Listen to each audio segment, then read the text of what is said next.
Kalau yang diminta di dalam Butir 30 ya, diminta nanti yang diupload siswena ini yang harus menjadi perhatian khusus bagi Bapak Ibu kepala sekolah dan pengawas dalam mendampingi sekolah ya. Jadi Bapak Ibu pengawas perhatikan betul apa yang harus diupload ini didampingi sampai sekolah juga bisa menyiapkan dokumennya dengan baik. Yang pertama adalah panduan atau SOP pelaksanaan tugas guru dan tenaga pendidikan. Ini kalau istilah kita yang sering muncul itu namanya job description, ya. Panduan atau SOP. Dilengkapi silahkan Bapak Ibu job description-nya. Jadi kalau guru itu wajibnya seperti apa? Tentunya Bapak Ibu nanti akan saya jelaskan berikutnya. Ini biar yang penting tahu dulu apa yang harus diupload. Kemudian yang kedua, dokumen penugasan guru dan tenaga kependidikan. Itu upload Siswena Bapak Ibu. Jadi ini nggak bisa Bapak Ibu ya. Ini istilahnya SK penugasan. Ya, sebagai guru, sebagai tenaga pendidik, artinya sebagai wakil kepala sekolah, sebagai kepala perbus itu tenaga pendidikan, termasuk sebagai TU. Bapak Ibu harus dibuatkan SK-nya, SK penugasannya ya. Kemudian dan itu jangan lupa nanti Bapak Ibu ketika menugaskan jangan lupa supaya nggak keliru sesuai dengan latar belakang pendidikannya, itu yang paling aman ya, supaya nggak nilainya kecil. Kemudian dokumen penilaian kinerja. Dokumen penilaian kinerja guru Bapak Ibu di sini sudah ada ketentuan sesuai dengan Permendikbud nomor 35 tahun 2010 dan kalau sekarang ada perubahan baru nanti di 2021 yaitu penilaian kinerja guru itu yang menggunakan PP 30 tahun 2019. Jadi sedikit ada perbedaan tapi Bapak Ibu untuk menyiapkan dokumen sebelumnya Bapak Ibu ini sudah lengkap ya, termasuk dokumen penilaian oleh teman sejawat, oleh siswa, oleh orang tua sudah ada semua di sini, yaitu di buku 2 yang terbit tahun 2016 ya. Itu adalah teknis dari Permendikbud nomor 35 tahun 2020 yang buku 2-nya direvisi pada tahun 2016 ditandatangani Pak Pranata ya sebagai dirjen saat itu. Kemudian bukti penghargaan dan saksi. Ini yang nanti harus diupload. Ada 4. Ini di Butir 30. Nah, sekarang yang perlu kita bedah adalah isinya apa saja, Bapak Ibu ya. Kalau target untuk mendapatkan level 4, Bapak Ibu perlu dipahami betul. Sekolah madrasah menerapkan secara konsisten pengelolaan guru dan tenaga kependidikan yang komprehensif, efektif, efisien, dan akuntabel pada kegiatan rekrutmen, seleksi, penugasan, pengembangan kompetensi, penilaian kerja, dan pemberian penghargaan sanksi berdampak pada persepsi positif, pemangku kepentingan, iklim kerja yang kondusif, dan peningkatan kinerja. Ini Bapak Ibu, kalau dicermati betul ini masih banyak sekolah yang gagal di sini ya. Karena umumnya sekolah tidak bisa menunjukkan penghargaan, sanksi juga tidak. Kemudian penilaian kerja tidak menunjukkan penilaian kerja yang bisa dipertanggungjawabkan. Artinya di sini secara komprehensif, efektif, efisien, dan akuntabel. Ini banyak yang gagal di sini Bapak Ibu ya. Ini terbukti banyak yang penilaiannya tidak dilakukan dengan yang sebenarnya, tidak secara objektif mengikuti ketentuan perundang-undangan yang berlaku. Ini menjadi gagal, banyak gagal Bapak Ibu ya. Nah ini, padahal ini sebenarnya berdampak pada penilaian angka kredit dan banyak ya sebenarnya. Tapi ini banyak yang kurang pas. Baik Bapak Ibu, kita langsung coba pengertiannya supaya nggak keliru. Di sini Bapak Ibu, yang dimaksud rekrutmen. Di sini Bapak Ibu, rekrutmen adalah proses penerimaan guru atau tenaga kependidikan yang diperlukan sekolah yang meliputi tahapan penyampaian pengumuman kepada publik tentang adanya formasi guru dan tenaga pendidikan sampai tersedianya calon guru atau tenaga pendidikan yang siap diseleksi. Proses ini dilakukan langsung oleh sekolah atau madrasah atau pihak lain yang memiliki kewenangan pengadaan guru dan tenaga kependidikan. Nah, di sini Bapak Ibu, ini tidak berhenti di sini dulu supaya Bapak Ibu nggak keliru. Lah terus kalau guru sekolah negeri bagaimana? Emang kita akan menentukan itu? Wah, sudah marah-marah padahal di bawah ada keterangannya ya. Seleksi adalah kegiatan proses pemilihan sumber daya guru dan tenaga kependidikan berdasarkan kriteria administratif maupun kompetensi yang dilakukan dengan menggunakan instrumen tes atau non-tes. Seleksi bagi sekolah madrasah negeri hanya berlaku bagi guru dan tenaga pendidikan tidak tetap atau honorer. Artinya, rekrutmen di sini untuk yang ada di guru negeri itu juga berlaku untuk yang honorer. Kalau yang pegawai negeri otomatis bukan dari sekolah karena kewenangannya ada di dinas atau di kabupaten kota atau provinsi. Jadi itu Bapak Ibu. Nah, untuk sekolah swasta berlaku untuk guru honorer ataupun guru tetap itu dia punya hak untuk menyeleksi. Jadi untuk rekrutmennya juga mengikuti itu gitu Bapak Ibu. Ya.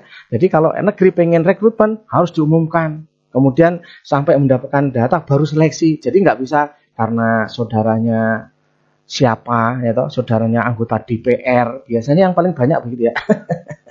Anggota dewan terakhir diterima, oh ya Pak, ya saya terima. Biasanya seperti itu. Nah ini dan ini memang kepala sekolah juga nggak bisa berkutik. Nah yang maksud saya yang nggak sadar itu yang merasa punya pejabat, punya jabatan, terus nitipkan sembarangan. Ya, ini yang menurut saya kurang pas ya. Inilah dunia kita yang fakta ya, apa ya, wajah kita yang di dunia pendidikan seperti itu. Artinya belum fair dalam rekrutmennya itu ya. Gitu. Kemudian pengembangan kompetensi guru dan tenaga pendidikan adalah upaya madrasah atau sekolah atau madrasah untuk meningkatkan pengetahuan keterampilan atau ini bentuknya Bapak Ibu di sini tentunya pengembangan kompetensi guru itu harusnya Bapak Ibu melakukan supervisi secara klinis atau supervisi secara klasikal pun Bapak Ibu atau mungkin bukan klasikal ya. Artinya sesuai dengan tupoksi yang perlu disupervisi nanti di butir 24 Bapak Ibu ya. Itu sesuai dengan peraturan perundang-undangan yang berlaku, tugas guru itu ada 5, yaitu melaksanakan tupoksinya itu yang pertama adalah menyusun perencanaan.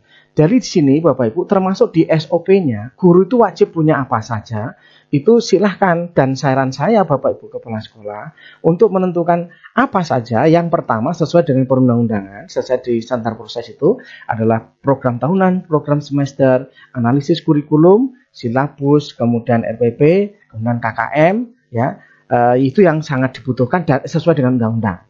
Itu harus ada. Kemudian untuk melengkapi dokumen perencanaan yang harus dibuat guru, termasuk perencanaan penilaian, kemudian terus tindak lanjut yaitu remedial dan pengayaan, kemudian daftar nilai, daftar hadir, daftar jurnal karena itu diminta di dalam IASP. Jadi Bapak Ibu memang di sini harus disiapkan. Jadi saya ulang Bapak Ibu, ini kalau perencanaan yang jelas-jelas diminta nanti diperlukan, kalau sesuai peraturan perundang-undangan itu ada program tahunan, program semester, analisis kurikulum, silabus, kemudian RPP, KKM itu selalu diminta Bapak Ibu ya. Tuh. Kemudian termasuk rencana penilaian. Nah rencana penilaian itu sebenarnya tertuang nanti dikembangkan di analisis kurikulum ya. Itu Bapak Ibu ya. Kemudian di sini yang perlu ditindaklanjuti adalah program tindak lanjutnya.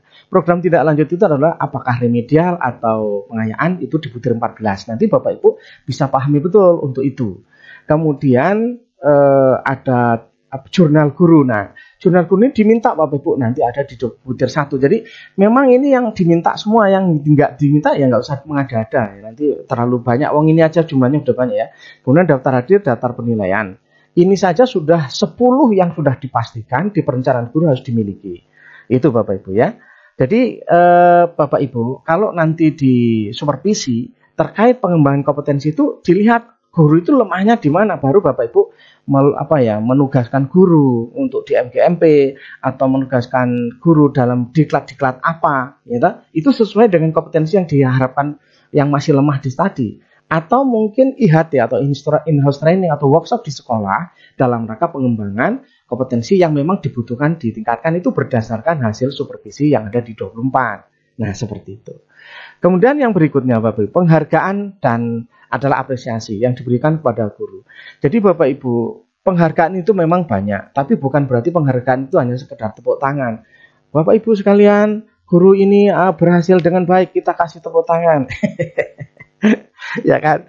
Jadi penghargaan itu ya banyak. Bisa saja mungkin diberikan buku fasilitas ya, atau mungkin diberikan fasilitas yang lain, atau mungkin laptop ya kan, atau LCD atau ya kuota ya toh. Setidak-tidaknya itu ada apresiasi penghargaan dalam 1 tahun, misalkan hasil penilaian berhasil dengan baik, itu mendapat hasil yang baik, nah itu ya beri penghargaan. Bentuknya apa? Dibuat dalam SOP-nya, itu ya Bapak Ibu ya. Kemudian sanksi juga demikian, atau hukuman, bukan berarti dipenjara loh ya. Yang diberikan kepada guru dan tenaga pendidikan atas pelanggaran yang dilakukan terhadap kebijakan sekolah. Ini kalau nggak ada SOP-nya nggak bisa Bapak Ibu memberikan sanksi. SOP-nya atau misalkan guru wajib datang setiap hari dalam 1 minggu 5 kali. Nah itu kalau misalkan dia kok berangkat 3 kali baru bisa dikatakan melanggar karena ada SOP-nya seperti itu. Harusnya begini kok enggak, itu namanya ya artinya aturannya lah itu dibuat. Kemudian mungkin misalkan guru wajib memiliki perencanaan apa saja. Nah, guru kalau ngajar harusnya seperti ini. Nah, Bapak Ibu juga ketika memberikan SOP, guru mengajarnya seperti apa, Bapak Ibu lihat di standar proses atau di butir 12 sampai di butir 18. Bapak Ibu di sana jelas. Guru itu kalau ngajar harus seperti ini. Ya, itu harus jelas di sana. Kemudian kompensasi adalah pemberian kompensasi ya.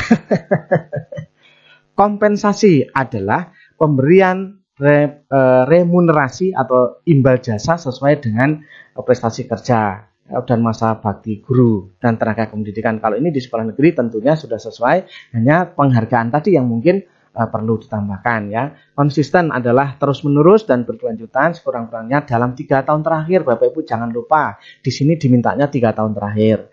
Kemudian komprehensif adalah menyeluruh ya, bahwa semua aspek itu dinilai dalam diperhatikan dalam pengelolaan guru dan tenaga pendidikan. Kemudian efektif Bapak Ibu, pengelolaan guru tenaga pendidikan menunjang ketercapaian tujuan. Jadi efektif, emangnya apa yang diperlukan itulah yang diberikan. Jadi dia nggak diperlukan diberikan, itu namanya nggak efektif ya. Kemudian efisien. Efisien itu pengelolaan guru dan tenaga pendidikan dilaksanakan secara wajar, tidak berlebihan. Tapi bukan berarti pelit, metitil ya toh. Ya, sampai gurunya itu ngomong kemana, guru kelas-kelas itu metitil-til jahil. Ada yang seperti itu, ada ya toh. Karena apa? Genggam, kalau orang muda itu digenggam sendiri, nggak ada kegiatan untuk guru. Pokoknya bahkan kalau untuk keluar, bahkan kalau ada orang yang datang dalam tanda petik orang yang nggak jelas ya dalam konteksnya itu dia mungkin dari maksudnya dari lembaga sosial tapi faktanya malah sosial ini ya, malah jadi sosial semua ya. Dan ini banyak dan belum bisa teratasi, ini faktanya seperti itu ya. Nah nggak tahu nanti seperti apa ke depan, apakah masih itu, bahkan ada yang terjadi ya toh, dulunya murid di situ sekarang jadi pokoknya jadi apa itu namanya nggak tahu lah, pokoknya yang nanti datang jadi minta kepala sekolahnya nggak kelewatan gitu. Jadi nggak berhasil dalam pembinaan karakternya di butir 1 sampai 11 gitu. Kemudian akuntabel adalah pengelolaan guru dengan mendidik yang bersifat terukur sesuai dengan rencana. Ini Bapak Ibu perlu dipahami betul. Di sini Bapak Ibu siapkan panduan atau SOP pelaksanaan tugas guru dan tenaga pendidikan itu mulai dari termasuk penghargaan dan sanksi. Tugas yang harus dikerjakan apa sesuai dengan tugas masing-masing. Bapak Ibu, guru misalkan, guru itu apa pekerjaannya, wali kelas apa pekerjaannya. Ini kalau misalkan di luar SOP nanti dia melanggar, nggak bisa dikatakan melanggar kalau tidak ada dalam SOP, Bapak Ibu ya, seperti itu. Nah, ini disiapkan Bapak Ibu. Kemudian dokumen penugasan guru atau SK penugasan. Bapak Ibu di sini nanti ketika Bapak Ibu dokumen yang diminta ini. Kemudian yang berikutnya dokumen penilaian kinerja. Bapak Ibu, dokumen penilaian kinerja ini ada di Permendikbud nomor 35 tahun 2010 dan Juknis yang terbarunya ada di buku 2 tahun 2016 yang sudah ditandatangani Dirjen. Walaupun ini faktanya di lapangan banyak sekali sekolah atau mungkin di wilayah-wilayah tertentu dia nggak mau memakai ya itu namanya nggak sesuai dengan aturan, ya itu faktanya seperti itu ya. Kemudian ini kalau kita ngelihat Bapak Ibu, penilaian kinerja itu kan sangat komprehensif sebenarnya Bapak Ibu. Dan ini hanya sayang ada yang terjadi itu begini. Ini tapi nggak semuanya ya, mungkin ada sekitar 1, 2, 3 truk paling ya. Jadi penilaian kinerja guru itu kepala sekolah menyerahkan kepada gurunya. Sudah silakan diisi sendiri-sendiri, nanti saya tinggal tanda tangan. Nah ini namanya bukan penilaian kinerja guru ya. Nah ini fakta yang terjadi seperti itu Bapak Ibu. Sehingga guru yang nggak termotivasi karena dinilai menilai sendiri-sendiri. Jadi tidak termotivasi dia untuk peningkatan kinerja, ya enggak sama sekali. Tapi kalau ini sedikit dari negara tetangga Bapak Ibu, saya datang ke sana, penilaian kinerja guru itu sangat luar biasa. Nah ini yang saya sayangkan kenapa di kita nggak bisa ya. Di sana bisa Bapak Ibu ya. Di sana terlaksana ya. Jadi penilaian kinerja guru itu guru dinilai oleh semua siswanya untuk terkait dengan gimana ngajarnya baik apa tidak. Kalau nanti dari semua siswa yang diajar itu menyatakan bahwa dia nilainya kecil atau jelek, itu pada bulan Desember langsung dikasih ucapan terima kasih dan suruh pergi dari sekolah. Udah nggak boleh lagi ngajar di situ. Kalau di kita, wow, bisa jerit-jerit ya. Seperti itu. Nah itulah bedanya, sehingga di sana motivasinya apa? Guru ngajarnya berusaha semaksimal mungkin, sebagus mungkin supaya dinilai baik oleh siswanya. Guru supaya dia berusaha disiplin dan bagus karena dinilai oleh kepala sekolahnya. Dia berusaha tampil yang baik karena kompetensinya pun diukur di sana, sehingga dia berusaha meningkatkan kompetensinya. Selalu usaha seperti itu. Nah di kita ini karena nilai sendiri-sendiri ya, untuk pengembangan diri berkembang. Penilaian kepala sekolah udah ngikutin, pokoknya buat aja nanti semuanya baik. Begitu. Semakin nggak jelas nanti penilaiannya kalau seperti itu ya. Dan dokumen ini Bapak Ibu semua didokumentasikan dan ini nanti di-upload Bapak Ibu ya. Upload Sismena. Bapak Ibu tadi dilihat di sini dokumen penilaian kerja itu upload Sismena. Itu Bapak Ibu yang harus disiapkan oleh Bapak Ibu ya. Kemudian pemberian penghargaan dan sanksi ini panduan SOP-nya harus masuk di dalam sana Bapak Ibu. Tentang panduan dan sanksi itu ada di dalam SOP. Kalau dia melanggar apa sanksinya, kalau dia berprestasi apa penghargaannya, itu dibuat Bapak Ibu ya. Jadi benar-benar Bapak Ibu menyiapkan SOP-nya. Kemudian bukti penghargaan dan sanksi itu nanti akan diupload di sini. Bukti penghargaan dan sanksi akan diupload. Nah, kalau di sekolah tidak pernah memberikan penghargaan dan sanksi ya berarti tidak bisa diupload Bapak Ibu. Itu artinya di butir 30 sudah langsung jungkel, nggak akan dapat 3. Gitu ya. Padahal Bapak Ibu perlu diketahui, dengan misalkan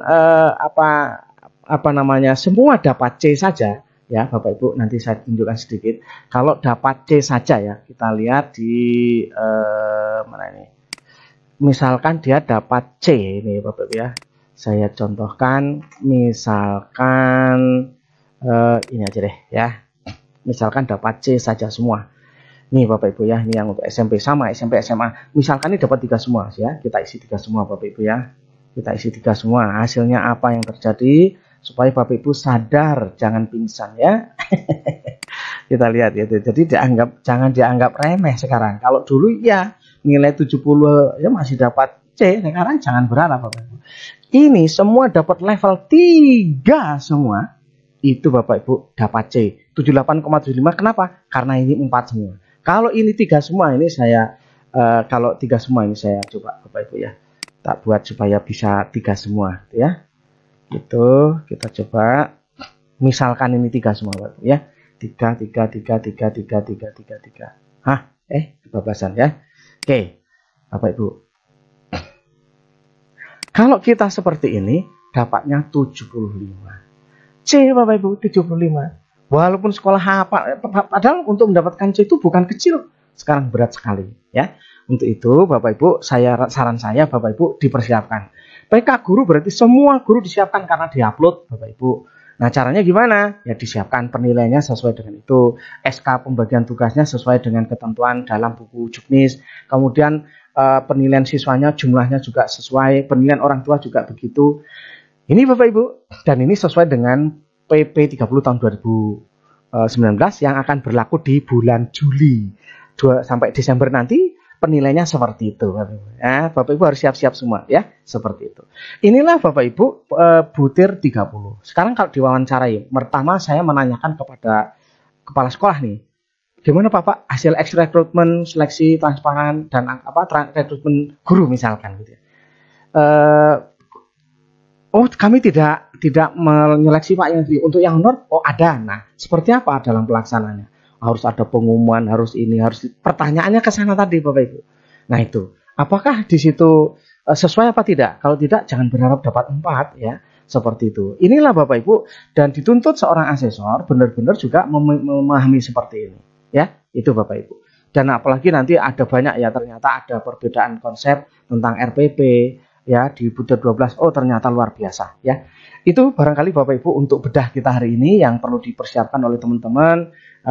Apa penilaian guru itu harus dilakukan sesuai dengan ketentuan yang berlaku, diupayakan penilaian dengan benar sehingga memberikan dampak. Karena kalau nggak benar ya bagi guru lah sama aja. Kepala sekolah saya mah bisa diatur, mau begini mau begitu, malah suruh nilai sendiri. Ya itu seperti itu nanti terjadi. Dan faktanya kalau naik pangkat itu toh nggak akan ditanya siapa yang menilai, yang penting ada dokumennya, toh diterima juga oleh tim penilai angka kredit ya kan. Karena memang ditandatangani dan itu ya bagi penilai kredit itu ya pokoknya nerima apa adanya gitu. Bahkan nilainya dibuat baik-baik sama amat baik, ya itu juga nggak bisa berkutik ya. Memang faktanya seperti itu. Itu barangkali mudah-mudahan bermanfaat dan mohon maaf kalau ada kata-kata yang kurang berkenan.